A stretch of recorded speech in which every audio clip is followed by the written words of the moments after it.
আমার যেটা মনে হয় যে আমরা যে রেকলেস ড্রাইভিং একটা বিষয় আছে, যে আমরা ভালো রাস্তা পেয়ে, এটা চালকদের দৃষ্টি দিয়ে যে ভালো রাস্তা পেয়ে অতি দ্রুত আমরা চালাতে চাই, আমরা স্পিডের যে লিমিটটা এটা আমরা মানতে চাই না, এটা একটা বিষয়।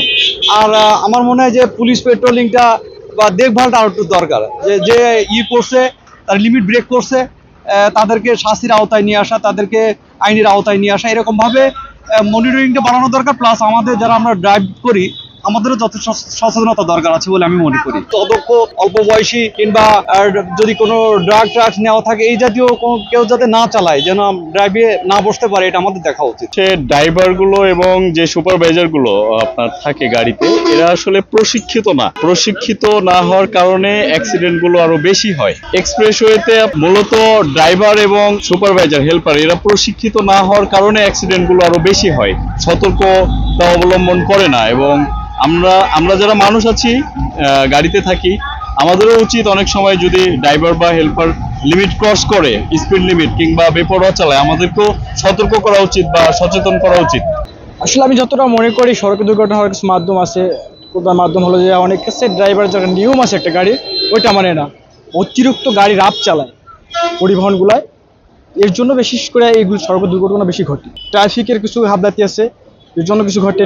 ড্রাইভার যখন গাড়ি চালায় অবশ্যই তার রেস্টের প্রয়োজন আছে, মনে করি সে প্রধান রেস্ট করা হয় না।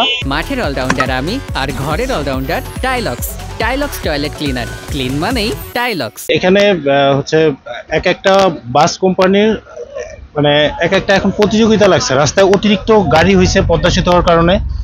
তো এই প্রতিযোগিতার কারণে এক একটা ড্রাইভারদের মধ্যে একটা প্রতিযোগিতা হয়, তো যার কারণে যেই বাসগুলো আগে যাইতে পারে, তো ওই বাসগুলোতে লোকজন বেশি ওঠে।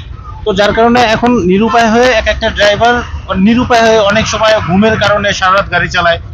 তো এই কারণে প্রতিযোগিতার কারণে মূলত অ্যাক্সিডেন্টের হার একটু বেশি হচ্ছে। আমাদের সরকারি আইন হয়েছে ঘন্টায় 80 স্পিড গাড়ি চালানো, ঠিক আছে। আমি যদি গাড়িটা 80 স্পিডে চালাই, আমার যাত্রীরা আমার পিছন দিয়ে বকাবকি করে, যাই বেটা কি গাড়ি চালাস, গরুর গাড়ি চালাস, লোকাল গাড়ি তোর আগে যায়, এই সেই। এই বিধায় একটা মানুষ যদি খেপাই দেয়, আমি তো মানুষ, ঠিক আছে, খেপাই দিলে ওই সময় গাড়িটা স্পিড আরো বাড়াই দিতে হয়। এইটা হচ্ছে আমার কাছে মনে হয় যে এই রাস্তাটা তো দুর্ঘটনা ঘটে, এটা হচ্ছে মেন কারণ। 80 স্পিডটাও মনে করেন একটা পরিবহন বাসের লিগা স্পিড বেশি হইলেই যে মনে করেন দুর্ঘটনা ঘটবে তা না, কিন্তু বুঝছেন, স্পিডটা মনে করেন আপনার এই যে রাস্তা মোটামুটি 100 থাকলে সবচেয়ে সেটা হতে যাত্রীরাও সন্তুষ্ট থাকে, গাড়িও সন্তুষ্ট থাকে। তাই অদক্ষ ড্রাইভারের কারণে যে মনে করেন রাস্তায় গতি কমাই দিলেন আপনি, গতি কমাইলে তো অদক্ষতা দিয়ে দক্ষতার কাজ চালান যাবে না। এক্সপ্রেসওয়েতে দুর্ঘটনা রোধকল্পে আমরা নিয়মিত ওভার স্পিডের মামলা দিয়ে থাকি।